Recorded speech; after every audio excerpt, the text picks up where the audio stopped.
کی طرف لوگوں کو ابھارا۔ میرے آقا صلی اللہ علیہ وسلم ایک ایک کے پاس جا کر آپ صلی اللہ علیہ وسلم نے فرمایا 360 بتوں سے کچھ نہیں ہوتا، کرنے والی ذات صرف ایک اللہ کی ذات۔ تو اس کے جرم میں محمد صلی اللہ علیہ وسلم کو کتنی تکلیفیں برداشت ہوئی، کتنی تکلیفیں آپ صلی اللہ علیہ وسلم کو برداشت کرنی پڑی، اور آپ پر کتنے مصیبت کے پہاڑ اٹھائے گئے۔ میرے آقا حضرت محمد صلی اللہ علیہ وسلم کو اللہ تعالیٰ نے کیا ہی عالیشان بنایا۔ ایسا عالیشان نبی نہ کبھی دنیا میں آیا تھا اور نہ ہی کبھی آئے گا اور نہ آئندہ کبھی آ سکتا، کیونکہ میرے نبی صلی اللہ علیہ وسلم کو اللہ نے جو بنایا وہ اس سانچہ ہی توڑ دیا، قیامت تک میرے نبی جیسا کوئی بن نہ سکے، اتنا عالیشان نبی بنایا محمد صلی اللہ علیہ وسلم۔ یہاں تک کہ حضرت آدم علیہ السلام کے اندر جب روح پھونکی گئی تو حضرت آدم کی نگاہ جب عرش کے پائے پر پڑی تو کلمہ لکھا ہوا تھا لا الہ الا اللہ محمد رسول اللہ۔ جب دیکھا تو انہوں نے اس کے وسیلے سے اپنی توبہ کی قبولیت کی کہ یہ اللہ کی بارگاہ میں التجا کیا تو اللہ نے قبول کیا۔ کہا تم کو کیسے معلوم؟ حالانکہ اللہ عالم الغیب ہے کہ یا رب العالمین عرش کے پائے پر لکھا ہوا لا الہ الا اللہ محمد رسول اللہ۔ بے شک اگر محمد صلی اللہ علیہ وسلم کو پیدا کرنا نہ ہوتا تو میں بھی نہ بناتا۔ وہ عالیشان ہستی ہے حضرت محمد صلی اللہ علیہ وسلم۔ جب آپ تھوڑا بڑے ہوئے، کیونکہ آپ ماں کے پیٹ میں تھے اور باپ حضرت عبداللہ کا سایہ آپ کے سر سے اٹھ چکا تھا، میرے نبی ایسے بڑے ہوتے ہوئے اور جہاں تک کہ آپ نے دعوت ایک دوسرے کو ہر ایک کو اللہ کی طرف بلانے والا کام کیا، کتنا عالیشان۔ میرے نبی دنیا میں رہے تو میرے نبی 22,330 دن 6 گھنٹہ، میرے آقا نے نبوت کا کام کیا 8,156 دن کیا۔ محمد صلی اللہ علیہ وسلم کیا ہی عالیشان نبی تھے۔ میرے نبی صلی اللہ علیہ وسلم جب چلتے تو مٹی کا ڈھیلا کہتا السلام علیکم یا رسول اللہ، پتھر کہتا السلام علیکم یا رسول اللہ، پیڑ کہتا السلام علیکم یا رسول اللہ۔ میرے نبی صلی اللہ علیہ وسلم کی اتنی زیادہ، میرے نبی کیا صرف انسانوں کے نبی ہیں؟ میرے نبی انسانوں کے بھی نبی، میرے نبی جناتوں کے بھی نبی، میرے نبی چرند اور پرند کے بھی نبی، محمد صلی اللہ علیہ وسلم شجر و حجر کے بھی نبی، پوری دنیا اور پورے کائنات کے عظیم الشان نبی اور سارے نبیوں کے نبی اللہ عز و جل نے بنا کر آپ کو مبعوث پر بنایا۔ وہ ہیں اللہ کے نبی حضرت محمد صلی اللہ علیہ وسلم۔ میرے نبی صلی اللہ علیہ وسلم یہاں تک کہ آپ نے حضرت جابر رضی اللہ عنہ خود بیان کرتے کہ ایک مرتبہ اللہ کے رسول سرخ دھاری دار چادر اوڑھے ہوئے مسجد نبوی میں تشریف فرما تھے، اور یہاں تک 14ویں رات کا چاند نکلا ہوا تھا، اور کبھی میں اللہ کے نبی کو اللہ کے نبی صلی اللہ علیہ وسلم کے چہرے کی طرف دیکھتا اور کبھی 14ویں رات کے چاند کی طرف دیکھتا۔ میں 7 مرتبہ میں نے ایسے ہی کیا، تو 7ویں مرتبہ میں میرے دل نے آواز دی کہ جی میرے آقا کا چہرہ تو صاف ہے اور اس چاند میں تو بے شمار داغ۔ وہ آپ کی عظیم الشان اللہ کا نبی حضرت محمد صلی اللہ علیہ وسلم جب میرے نبی صلی اللہ علیہ وسلم مسکراتے تو بعض مرتبہ دانت کی روشنی دیوار پر پڑتی ہوئی نظر آتی تھی۔ میرے نبی صلی اللہ علیہ وسلم اتنے عالیشان نبی، اتنے عظیم۔ ان عورتوں نے تو حضرت یوسف علیہ السلام کو دیکھا تھا، اپنے ہاتھ کا زخمی کر لیے تھے۔ میرے نبی حضرت عائشہ کہتی ہے اگر میرے نبی کو دیکھتی تو اپنے دل کاٹتے، اپنے خود کو کاٹ ڈالتے۔ اتنا خوبصورت نبی اللہ نے محمد صلی اللہ علیہ وسلم کو عطا فرمایا تھا، اتنا عالیشان نبی۔ میرے نبی صلی اللہ علیہ وسلم کی جو آنکھ تھی، آنکھ کی 5 صفتیں بیان کی۔ جو سفیدی ہے یہ سفیدی زبردست سفید ہے، اور جو اندر کا کالا بلا ہے وہ زبردست کالا ہے، اور اتنا عالیشان آپ کی اتنی عظیم الشان آنکھ تھی جس کو کوئی لفظوں میں بیان کر ہی نہیں سکتا ہے۔ محمد صلی اللہ علیہ وسلم کہ بدن اتنا عالیشان تھا کہ چکنے پن کی وجہ سے پانی ٹکتا نہیں تھا بلکہ سرسرا کر نیچے آ جاتا۔ محمد صلی اللہ علیہ وسلم کے جسم اطہر پر کبھی بھی پوری زندگی کبھی مکھی نہیں بیٹھی، یہ محمد صلی اللہ علیہ وسلم کی خصوصیت ہے۔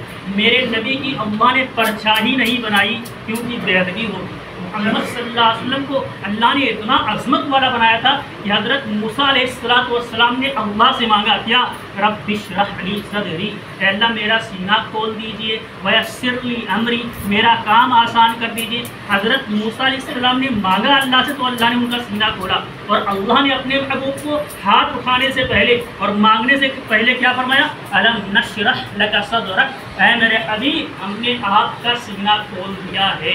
ابراہیم علیہ السلام نے اللہ سے مانگا یا اللہ میرے ذکر کو بلند کر دیجئے، تو اللہ اللہ نے درود ابراہیمی پڑھوا کر نماز میں حضرت ابراہیم کے ذکر کو بلند کر دیا. اللہ نے بن مانگے اپنے نبی کو ورفعنا لک ذکرک، اے نبی ہم نے آپ کے ذکر کو بلند کر دیا، عالی شان کر دیا. میرے نبی صلی اللہ علیہ وسلم نے اللہ کی بارگاہ میں التجا کی، یا رب العالمین آپ نے ابراہیم علیہ السلام کو اپنا خلیل بنایا، آپ نے حضرت سلیمان علیہ السلام کے لیے ہوا کو بھی تابع کیا، آپ نے سلیمان علیہ السلام کے والد ماجد حضرت داؤد علیہ السلام کے لیے لوہے کو بھی موم بنا دیا. یا اللہ آپ نے ہمیں کیا دیا؟ میرے رب نے فرمایا اے میرے حبیب جو چیز میں نے آپ کو دیا کسی نبی کو نہیں دیا، کسی رسول کو.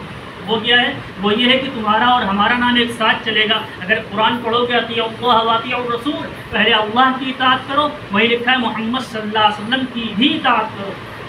وہ کلمہ عالیشان کلمہ لا الہ الا اللہ محمد رسول اللہ، کتنا عالیشان کلمہ میرے رب نے اپنے حبیب کو دیا ہے. لا الہ الا اللہ دل میں جڑ پکڑتا ہے، محمد رسول اللہ پھل بن کر سامنے آتا ہے. لا الہ الا اللہ آپ دکھا نہیں سکتے، محمد رسول اللہ آپ چھپا نہیں سکتے. لا الہ الا اللہ جنت میں جانے کے لیے پاسپورٹ ہے، محمد رسول اللہ جنت میں جانے کے لیے ویزا ہے. پاسپورٹ کے بغیر سفر نہیں اور ویزے کے بغیر انٹری نہیں. میرے نبی صلی اللہ علیہ وسلم سے اتنی محبت فرمائی کہ میرے رب نے اپنے حبیب کو اصلی نام کے ساتھ یا محمد کہہ کر کے پورے قرآن کے 6666 آیتوں میں سے کسی آیت میں مخاطب نہیں کیا. جب بھی مخاطب کیا تو اللہ نے پیارے انداز میں الف لام میم ذالک الکتاب لا ریب فیہ، کہیں فرمایا طٰہٰ ما انزلنا علیک القرآن لتشقیٰ، کہیں فرمایا میرے رب نے کسی نبی اور نہ کسی رسول کی رسالت کی قسم نہیں کھائی، لیکن اللہ نے اپنے حبیب کی رسالت کی قسم کھائی. فرمایا یاسین والقرآن الحکیم انک لمن المرسلین، اے میرے حبیب مجھے تیری رسالت کی قسم ہے.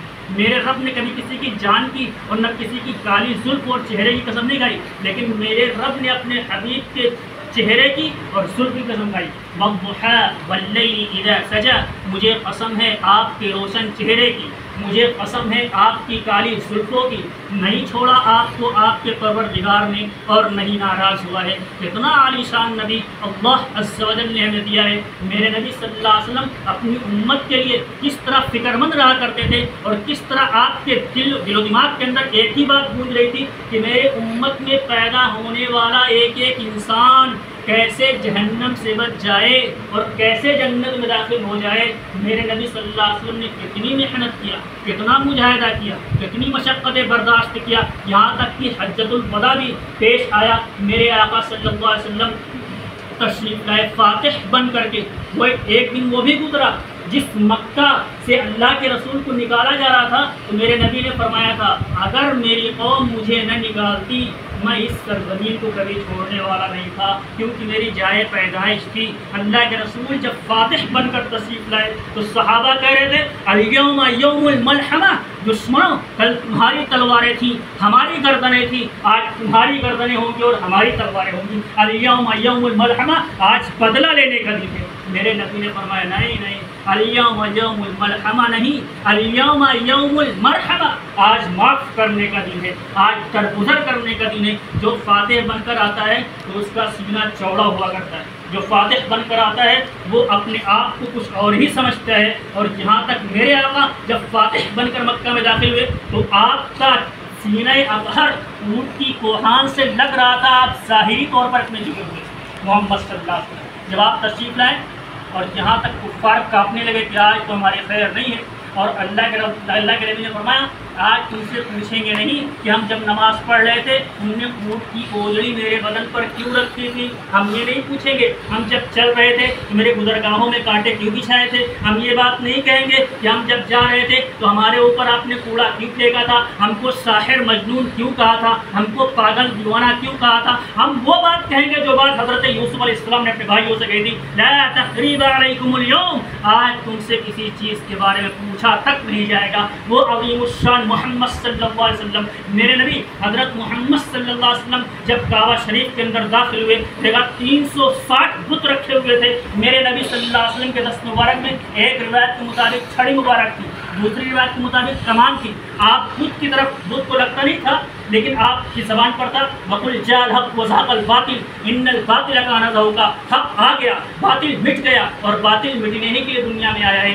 باطل پنپ نہیں سکتا. جیسے ہی چھڑی کا اشارہ ہوتا تو بت منہ کے بل زمین پہ آ جاتا تھا. آج وہ دیکھنے والے دیکھیں، ایک دن وہ تھا کہ بلال حبشی رضی اللہ تعالیٰ عنہ کو تپتی ہوئی زمین پر لیٹا کر کے اور پتھر کی چٹان سینے پر رکھ دی جاتی تھی، اس حالت میں کہا جاتا تھا کفر سے ہٹ جاؤ، کفر میں داخل ہو جاؤ، اسلام سے پھر جاؤ۔ اس حالت میں فرماتے تھے احد احد میرا اللہ ایک ہے، اللہ ہی کی ہمیں عبادت کرنی ہے، محمد صلی اللہ علیہ وسلم کے طریقے۔ آج دیکھنے والے دیکھیں گے کعبے کی چھت پر چڑھ کر اذان دینے والی ہستی وہ بلال حبشی رضی اللہ تعالیٰ عنہ کی ہے۔ میرے آقا حضرت محمد صلی اللہ علیہ وسلم نے کتنی مشقتیں برداشت کیا ہے، اور یہاں تک کہ میرے آقا صلی اللہ علیہ وسلم نے فرمایا الا فلیبلغ الشاہد الغائب، جو یہاں موجود ہیں وہ غائبین تک یہ پیغام پہنچا دیں۔ کون سا پیغام؟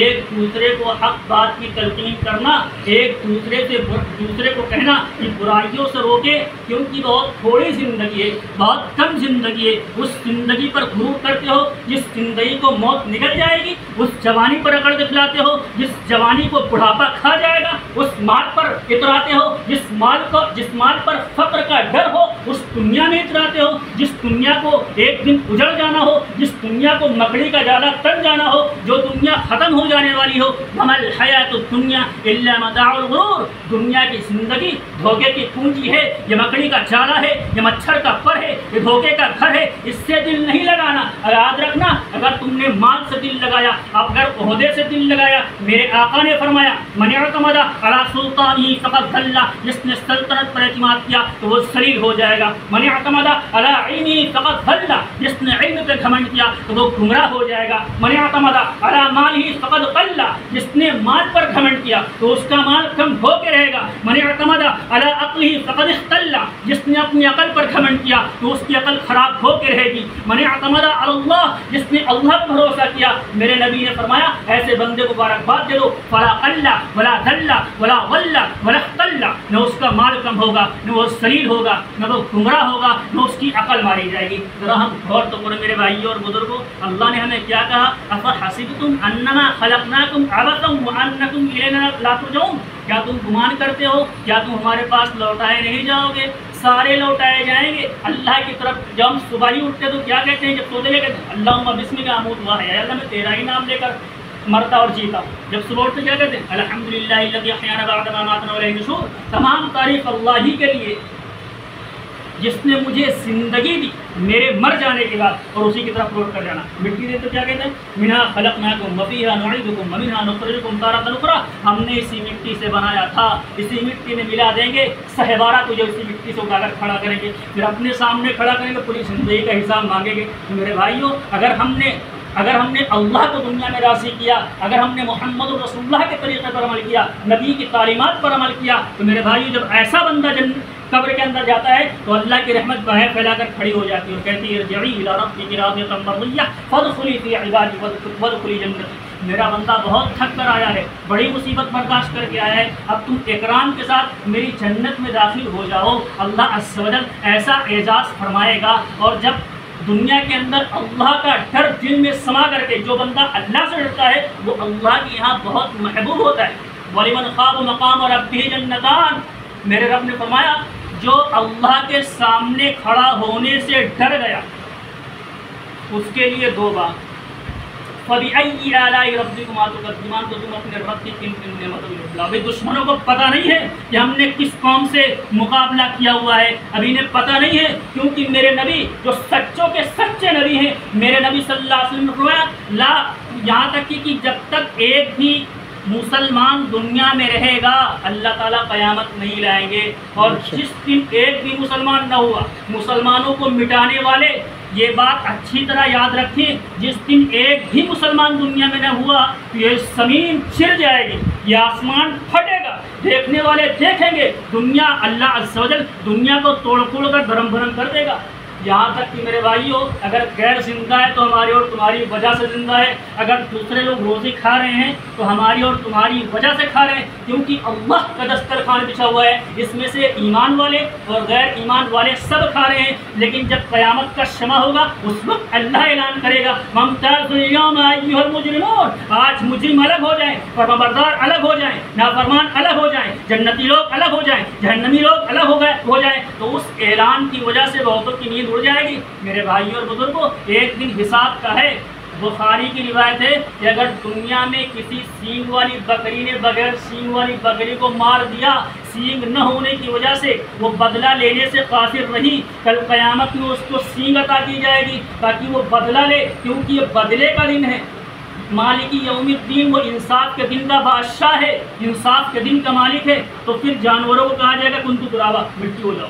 جب یہ بات سنیں گے کفار تو کہیں گے یا لیتنی کنتو ترابا، کاش میں بھی مٹی کر دیا جاتا۔ تو اللہ فرمائیں گے نہیں نہیں، تم سے تو حساب ہوگا، پوری زندگی کا حساب ہوگا۔ تم نے بڑا غرور کیا، بڑا گھمنڈ کیا، یہاں تک کہ جب اللہ تعالیٰ دنیا کو تہس نہس کر دے گا اس وقت اللہ زمین اور آسمان کو جھٹکا دے گا، جس طرح دھوبی کپڑے کو جھٹکا دیتا ہے۔ وہ کہے گا انا الملک، پہلے کہے گا میرا شریک ہو تو میرے سامنے کوئی آئے، میرے ٹکر کا ہو تو میرے سامنے کوئی آئے، سب پر مہر سکوت لگی ہوئی ہوگی، اللہ کے سوال کا کوئی جواب نہیں دے گا۔ لمن الملک اليوم، آج کس کی بادشاہت ہے، سب مرے پڑے ہیں۔ پھر اللہ تعالیٰ اپنے خود سوال کا جواب دے گا، للہ الواحد القہار، زبردست طرح طرح اللہ کی بادشاہت ہے۔ اور جب سب ختم ہو جائیں گے تو جبریل، وہ روح نکالنے والا فرشتہ اسرائیل کہے گا، اس سے پوچھے گا اللہ تعالیٰ، کہے گا آپ کون بچا؟ حالانکہ اللہ عالم الغیب ہے، وہ کہے گا یا اللہ اوپر تو بچا، نیچے میں بچا۔ تو اللہ تعالیٰ کہے گا اسرائیل خود ہی بچا۔ تو جب اس کی روح نکالے تو اللہ کا عرش سفارش کرے گا، یا اللہ اسرائیل کو تو آپ بچا لیجیے، سب تو مر گئے۔ اور اللہ ڈانٹ کر کہے گا اسکت فقط کتبت الموت ولا من کان تحت عرشی، خاموش ہو جا، جتنے لوگ میرے عرش کے نیچے ہیں سب کو مٹنا ہے۔ کل من علیہا فان ویبقى وجہ ربک ذو الجلال والاکرام، جتنے لوگ میرے عرش کے نیچے ہیں سب کو فنا ہونا ہے، باقی رہنے والی ذات ایک اللہ کی ہے، سبحان الابدی الابد، پاکی ہے اس ذات کے لیے جو ہمیشہ سے ہے اور ہمیشہ رہے گا۔ سبحان الواحد الاحد، پاکی ہے اس ذات کے لیے جو تنہا ہے اور تنہا رہے گا۔ سبحان من بسط الارض علی ماء جبد، پاکی ہے اس ذات کے لیے جس نے سمندر کی تہ پر زمین کو بچھا کے دکھلا دیا۔ سبحان رافع السماء بغیر عمد، پاکی ہے اس ذات کے لیے جس نے بغیر کھمبے کے آسمان کو روک کر دکھلا دیا۔ سبحان من خلق الخلق واحصاهم عدد، پاکی ہے اس ذات کے لیے جس نے اتنی ساری مخلوقات کو پیدا کیا لیکن سب کو بنا ہوا ہے۔ سبحان الذی لم یتخذ صاحبۃ ولا ولد، پاکی ہے اس ذات کے لیے جس نے اپنے لیے نہ کوئی بیوی بنائی اور نہ ہی کوئی بیٹا بنایا۔ سبحان الذی لم یلد ولم یولد ولم یکن لہ کفوا احد، پاکی ہے اس ذات کے لیے جو نہ کسی سے پیدا ہوا اور اس سے نہ کوئی پیدا ہوا اور اس کے برابر کوئی نہیں ہے۔ اللہ تعالیٰ کی طرف ہم